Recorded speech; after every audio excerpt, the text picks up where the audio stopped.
Здравейте на всички! Ето, че дойде края. Имаме още по-малко от 13 км да завърши този поход. Вчера нещо се случи с левия ми крак. Ми е доста трудно да вървя. Може би се усеща доста съм запъхтян, но все пак държа темпото. Продължаваме. Мога да кажа. Преживяването е уникално, беше уникално, продължава да е уникално. Себеопознаването също. Просто нямам думи. Нещо, което е много трудно да се опише с думи. Важното е, че всичко ми е наред. От 50 човека ще финишираме около 23. От днес ще започне лека захранка, да може да се набавим сили. Ще държа в течение как се развие живота ми тук нататък, понеже той тотално се промени. Така го чувствам, а и ефектите от това, което се случва тук, те първо ще идват.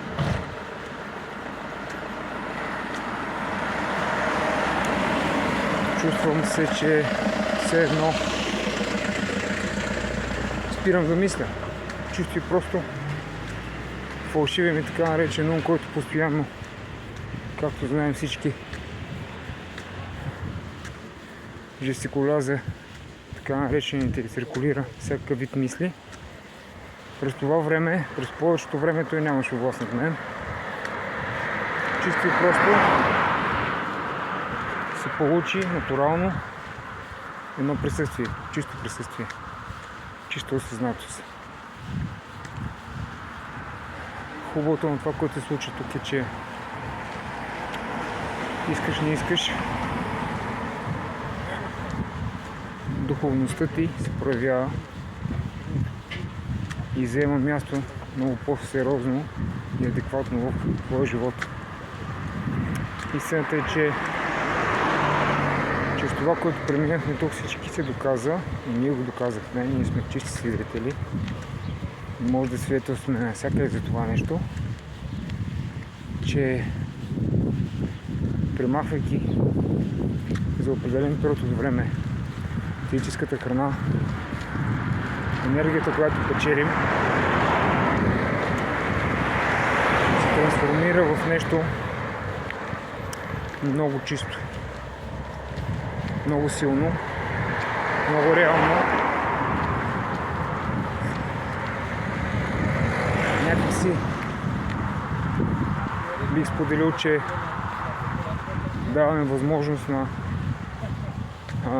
малкият Бог в нас да се пробуди и чрез тази така наречена саможертва ние се свързваме с това, което е като цяло, а именно Вселената, всемирските закони, енергията и всичко около нея. Наистина чувство уникално. В момента, вървейки, се замислям какво друго да споделя.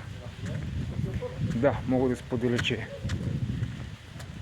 чисто физически се чувствам отлично, изключвайки проблема с краката, но имайки предвид, че вече преминаваме над 700 км, това е нещо, което ще очуми, това е нещо, което няма как да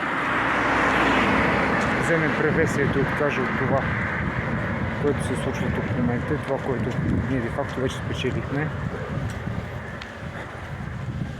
Чисто психически мога да кажа, че психиката ми, умът ми и действията ми са вече много по-премерени и концентрирани, много по-присъстващи.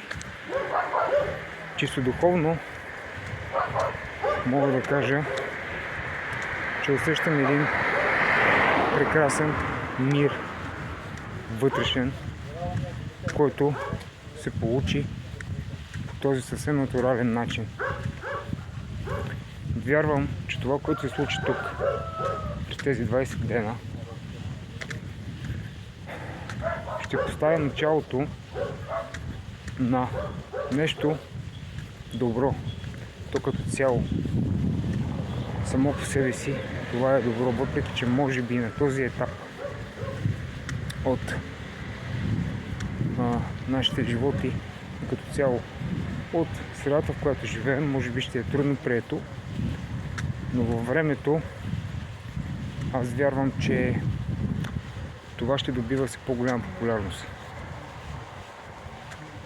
Така че хора, мой съвет е всеки, който може, по-точно не може, защото той всеки може, всеки, който наистина чувства, че има нужда от нещо различно, от това да излезе от рутината и да направи нещо добро за себе си и за своите близки, защото променяйки се ти променяш хората около теб. Обратният процес е много труден и не води до никъде. По-добре промени себе си, за да промениш хората и света около теб. Това мога да кажа, това осъзнах. Това са само част от моите прозрения. Те първо предстои да се включвам за всички вас и да споделя неща, които са ме впечатлили в миналото, продължавам да впечатляват в настоящето. Това е. Пак споделям. Наследно Иванов се казвам. Това цялото преживяване се случи в Румъния и беше страхотно. Благодаря за всичко. Надявам се, че всяко едно от тези видеа, които предстои да публикувам, да достигна на все повече хора и да не задължително прокара. Може би правилната дума е да направи така, че хората започнат повече да чувстват това, което наистина искат. И да се насочат по правилните пътища, за да могат да го постигнат. А аз вярвам, че когато си здрав физически, ти си здрав и психически. Когато си здрав психически, пред теб няма прегради и няма ограничения. Ето за това става въпрос. Бъдете себе си, не си поставяйте фалшиви ограничения, не се подвеждате по някой. Живейте настоящето такова, каквото е. Чао!